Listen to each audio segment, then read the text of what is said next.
Interview du Point, Christophe Onodibio. Bonsoir Michel Sapin. Bonsoir. Vous êtes le bras droit de François Hollande. La semaine a été particulièrement difficile pour lui. Comment allez-vous relancer la campagne de votre candidat après ces jours éprouvants où les attaques ont certes volé bas, mais l'ont peut-être atteint ? D'abord, moi j'ai vécu ces jours, je ne les ai pas vécus comme éprouvants, donc vous les commentez comme ça, c'est votre rôle de commentateur. Moi je ne suis pas un commentateur, je ne suis pas journaliste, sinon je serais à votre place. Et je ne commande pas comme ça au jour le jour les campagnes.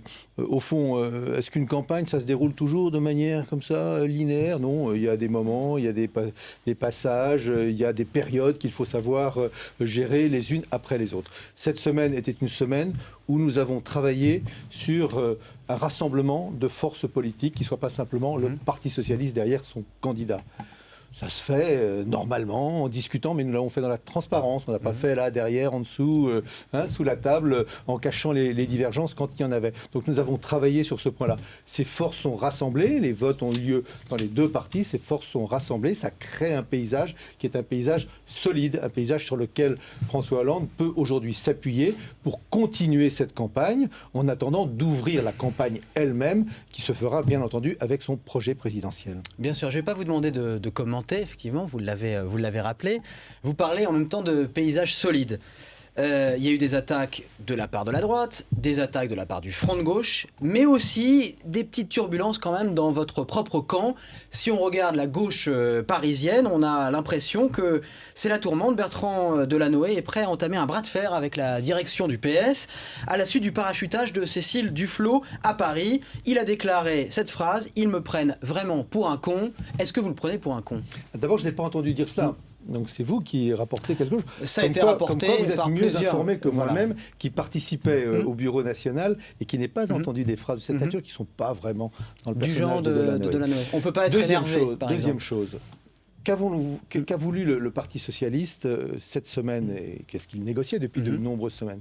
Un programme politique qui nous soit en quelque sorte la conviction commune que les socialistes et les écologistes peuvent porter pendant les 5 ans qui viennent, en particulier au sein d'une Assemblée nationale et au sein d'une majorité au sein de cette Assemblée nationale, et la traduction légitime et normale de cette convergence de convictions dans la présence d'un groupe des écologistes au sein du Parlement. Enfin, jusqu'à cette convergence, elle n'est pas bienvenue pour tout le monde. Jusqu'à présent, au sein de l'Assemblée nationale, il y avait des députés écologistes qui étaient des individus. On comptait sur les doigts d'une main. Moi, je vois que la gauche est devenue majoritaire au Sénat. Il y a un groupe écologiste au Sénat. Est-ce anormal ? Non.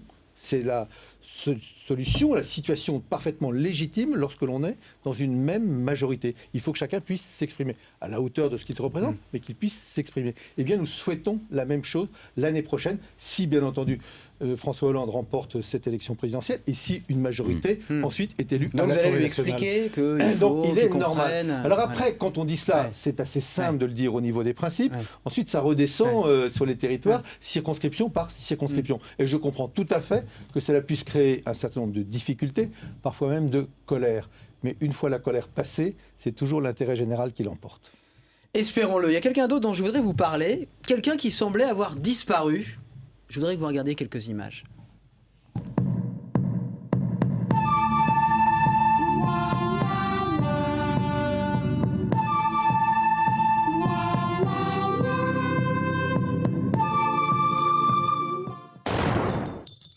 Où était-il passé, Arnaud Montebourg ? Eh bien, il lance à son tour un pavé dans le débat au sein du PS. Il demande de fixer à 67 ans l'âge limite des candidats PS aux prochaines élections législatives. Ils ne se rendent pas compte que le monde a changé, dit-il. On ne peut pas apporter de solutions nouvelles et porter des idées novatrices avec des dirigeants politiques qui répètent en boucle la même chose depuis 30 ans. C'est le troisième homme de la primaire. Vous êtes un peu obligé de l'écouter, d'écouter ce qu'il a à dire. Alors, vous dites qu'il a disparu. Moi, je l'ai entendu s'exprimer au cours de ces derniers jours pour appuyer, comme il l'avait dit d'ailleurs dans l'entre-deux tours des primaires, la candidature de François Hollande. Qui, comme chacun sait, est loin d'avoir atteint les 67 ans. Donc, il y a là une perspective qui permet à Arnaud Montebourg d'être tout à fait à l'aise. François Hollande pourrait être candidat, d'accord. Dans son soutien à François Hollande. Deuxième chose. Laurent Fabius, 65. Il y a du vrai. Ouais. je ne partage pas forcément la manière de dire, mais il y a du vrai dans ce que dit Arnaud Montebourg. Oui, il faut savoir aussi renouveler et se renouveler. Vous lui dites Que les oui alors, partis- vous lui dites ok. Oui, il faut savoir renouveler et se renouveler. Ouais. Et ce que je n'aime pas, c'est quand on fixe des âges limites.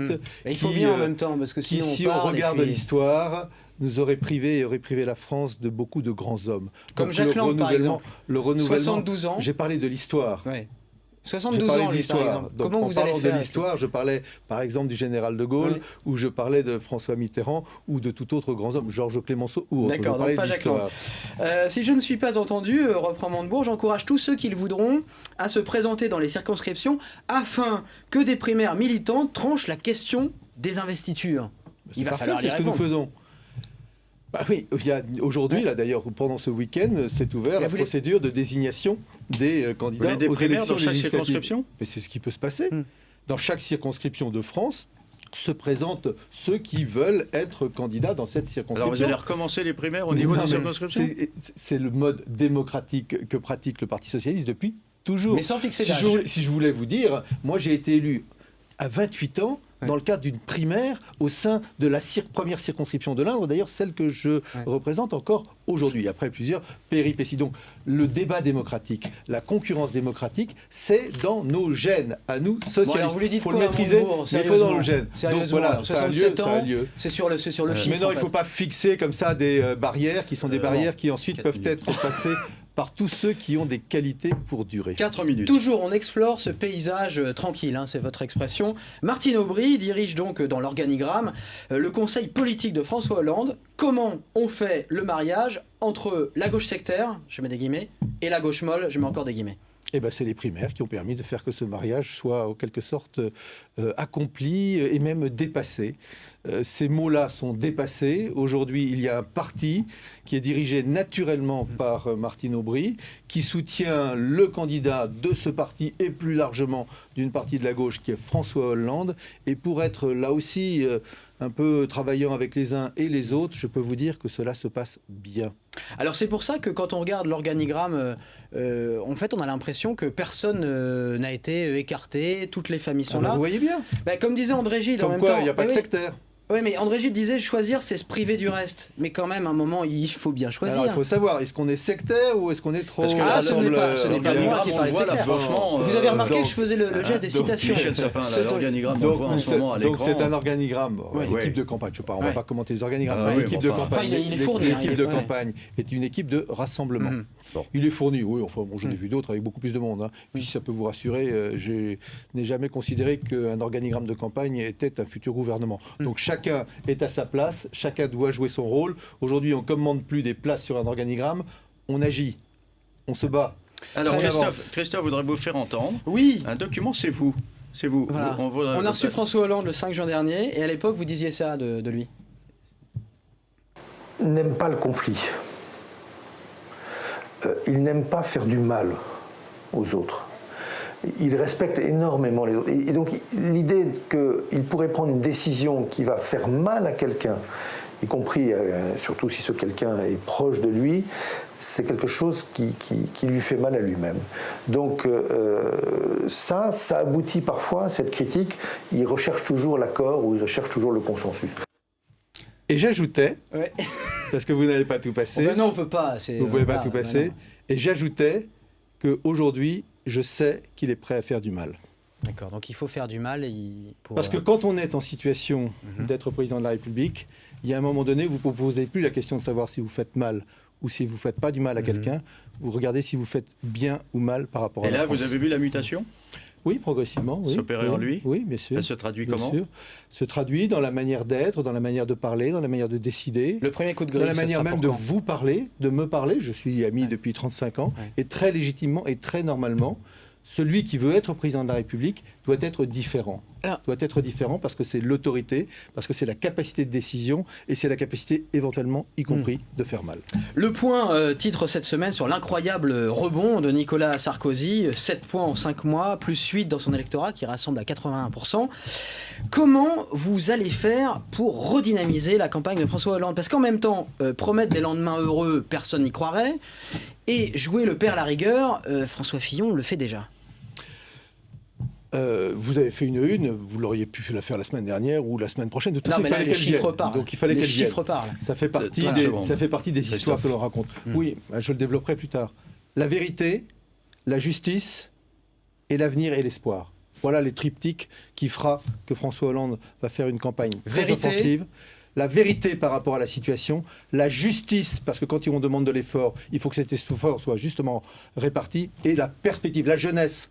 Donner un espoir, une perspective à notre pays qui Le a perdu rêve, vous toute n'utilisez plus perspective. l'expression. Mais ça fait partie. C'est On n'a rien contre c'est le la rêve, perspective, c'est la capacité à entraîner, et à entraîner en particulier les nouvelles générations vers une France qui doit se redresser. On doit retrouver confiance en la France. Aujourd'hui, les Français ont perdu confiance en leur pays. Merci Christophe, on se retrouve tout à Merci, l'heure pour une Olivier. autre séquence. On va marquer une pause pour un journal de 19h et vous aurez ensuite le débat sur les crédibilités comparées de Nicolas Sarkozy et de François Hollande avec Patrick Devedjian.